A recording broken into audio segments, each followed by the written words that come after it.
A man running for president of Nigeria was asked this week whether he'd be alive to see the election, and instead of laughing it off, he answered the question.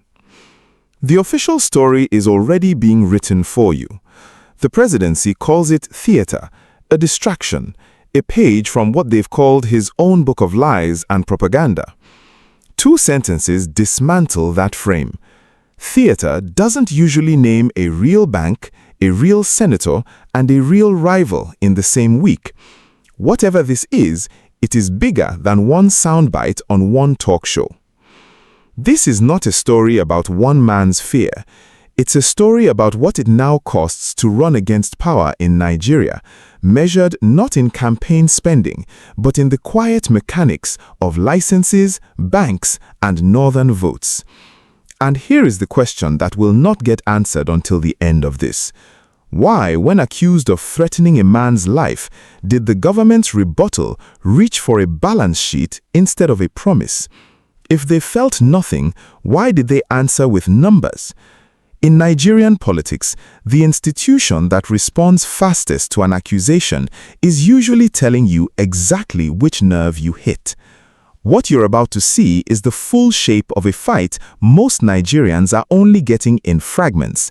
A soundbite here, a senator's tweet there.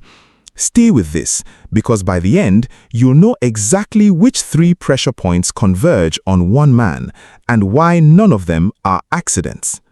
Here is what actually happened. On the With Chude interview released this week by Chude Gideon, Peter Obi was asked a direct question. Would he be definitely on the ballot in 2027? He didn't hedge toward yes or no. He went further. Not even a candidate, he said. He might not even be alive. Every single thing he does for a living, he said, this government is frustrating, deliberately. The presidency's camp calls it fabrication, designed to harvest sympathy and cover for a man they say is losing relevance. But sit with the timing for a second. This lands exactly as the opposition coalition around the Nigeria Democratic Congress is trying to hold itself together ahead of 2027, a moment when any story that makes Obi look weak or paranoid or persecuted cuts in more than one direction, depending on who's telling it. Nigeria has seen this chapter before. MKO Abiola's business empire came under pressure in the years before June 12, 1993, not after. The claim of quiet, undocumented obstruction is not a new genre in Nigerian opposition politics. It is a recurring opening chapter. And here is the detail that reframes everything.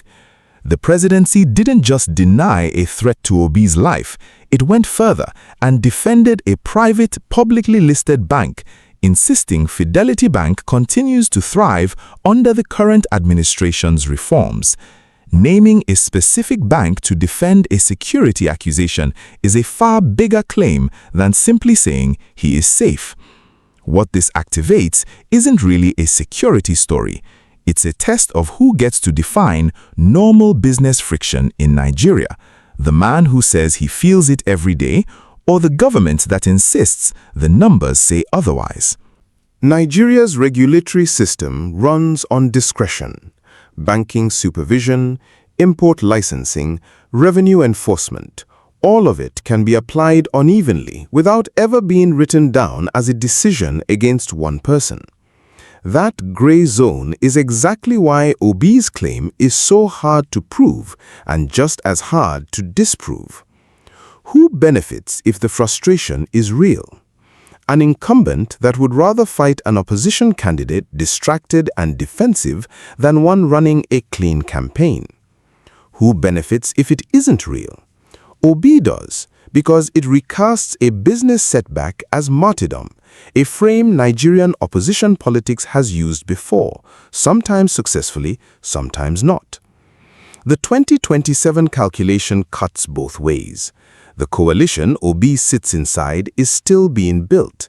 A story about state persecution can rally undecided voters around him as the man power fears most, or it can hand ammunition to rivals inside his own bloc who want his seat at the table. And this is where the fight gets specific. Senator Victor Umeh of Anambra Central has accused former Borno Governor Ali Mudl Sharif of trying to turn northern sentiment against Obi, quoting Sharif's claim that Obi, as governor, chased northerners out of Anambra and that the region will never vote for him. Whether or not that history is fairly told, it is now a live argument inside the opposition's own coalition building, not just a fight between Obi and the government. Neither INEC nor the security services have said one word about Obi's specific claim. In a story built entirely on quiet, undocumented frustration, the silence of the two institutions actually equipped to confirm or deny it is itself an answer. The only financial thread either side has put on the record is Fidelity Bank, and it was the presidency that put it there, not Obi. That a rebuttal named a specific institution at all is the detail worth sitting with. One dispute keeps resurfacing in every version of this story: the argument over whether the North will ever vote for Obi, and it has almost nothing to do with the alleged threat to his life. We'll come back to why that matters more than the threat itself. In Nigerian politics, the fight over whether a threat is real is rarely as consequential as the fight over who gets to define it. But here is what almost nobody has connected yet, and it changes the entire picture. A leading opposition candidate publicly alleging he can't trust the machinery of the state to leave him alone, whatever the truth of it, chips away at the credibility of federal institutions right as their neutrality becomes the entire question of the next election cycle. The specific sector Obi points to is import trade and banking adjacent business, exactly the sector most exposed to regulatory discretion. If entrepreneurs come to believe that political opposition invites regulatory scrutiny, that changes who is even willing to fund or associate with opposition politics at all.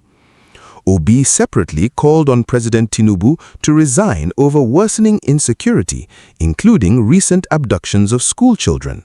A narrative in which even a presidential candidate says he fears for his life adds to a broader sense, fair or not, that the state's protective reach is thinning. That's corrosive, whether or not his specific claim holds up. And now the connection I flagged earlier. The fight between Umeh and Sharif over northern votes matters more than the alleged threat, because it shows the opposition's real vulnerability isn't the government, it's itself. A coalition that can't agree on whether its own frontrunner is even viable in half the country is exposed to exactly the kind of pressure Obi says he's feeling from multiple directions at once. The presidency's choice to answer with a bank's balance sheet rather than simply promising Obi's safety tells you something plain. This government is far more comfortable litigating economics than litigating fear. In Nigeria, the institutions with the least to say are usually the ones the story is actually about. Now, the strongest case against everything just laid out. Obi offered no documents, no named incident, no specific license, no seized asset, just a general claim of daily frustration. Critics, including ordinary Nigerians reacting online, have pointed out that a man who built his public identity as an outsider businessman may have real incentive to frame ordinary commercial friction as political persecution. That's a fair challenge, and it deserves to be taken seriously, not waved away. But vagueness doesn't disprove it either. Regulatory pressure in Nigeria is built to be plausible deniable, applied through discretion rather than paper trail, which is precisely why an account like this is unfalsifiable from the outside, in either direction. And here is the fact that cuts against this entire framing, stated plainly. Obi himself, in the same interview, said this is not an accusation. He is the one pulling back from the strongest version of his own claim. That matters. A story built on exposing structural pressure should not overstate a subject's own certainty, and he didn't overstate it. He undercut it himself. Even discounted to its softest form, a candidate who merely feels unsafe without proof, that feeling, said publicly by a major contender roughly a year and a half from a presidential vote, is itself a fact about the state of Nigerian opposition politics, regardless of who's right about the cause. Most Nigerians online have reduced this to one question: is Obi lying or not? That's the wrong axis. The sharper question is why an opposition figure now finds it strategically useful to say this publicly at all. Win or lose the factual argument, the utterance itself is a political act. So here's where you come in. Do you believe Obi is describing something real, the quiet, deniable mechanics of pressure that never show up on paper? Or do you believe the presidency, that this is a man reframing his own setbacks as sacrifice? Decide and say which, because that decision is exactly what this next year and a half of Nigerian politics is going to keep asking you to make. Expect the presidency to keep answering with economic specifics rather than security assurances. That's the terrain it has already chosen. Expect Obi to keep the claim general rather than specific, because specificity is the one thing that could actually be checked and disproven. Watch for 3 things in the weeks ahead: whether INEC or the security services ever comment directly on Obi's safety, whether the Umeh sheriff dispute widens into an open rift inside the opposition coalition before candidate selection is finalized, and whether any other Fidelity-adjacent business story surfaces before 2027. Now, back to the question that opened this. Why did the presidency reach for a bank's balance sheet? Because it is fighting on the ground it is most confident on, economic performance, while conceding, by never actually promising Obi's safety, that the security question is one it would rather not answer at all. If this pattern holds, opposition figures describing pressure they can't document, and governments rebutting with economics instead of guarantees, Nigeria heads toward 2027 with an electorate that trusts neither account. That erodes turnout. It erodes legitimacy, regardless of who wins. So sit with this. If a presidential candidate's sense of safety is now a campaign issue in its own right, what does that say about the flaw beneath Nigerian democracy, and whose job is it really to rebuild it? You now know something most Nigerians watching tonight's headlines don't. This fight was never really about one man's safety. It was about who controls the story of normal in Nigerian business and politics. Somebody in your circle is still watching the fragment version of this, the soundbite, not the shape. Send them the full one. That's not me asking. That's just what you do with information like this now. Next time, we go inside the Umeh sheriff rift itself, because a coalition that can't agree on its own frontrunner has a problem no government interference could ever cause. Until then, stay unmasked.